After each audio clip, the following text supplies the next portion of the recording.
ছাইরা যদি যাইবি বন্ধু মায়াকে এনে দিলি চলো নাতে বুক ভাঞ্জিয়া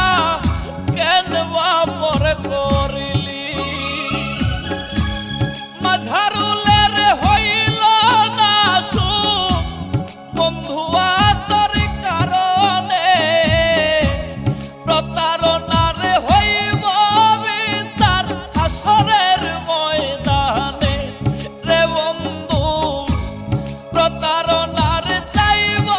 বিচার আসরের ময়দানে কোন সে দোষে দুঃখ দিলে আমার সর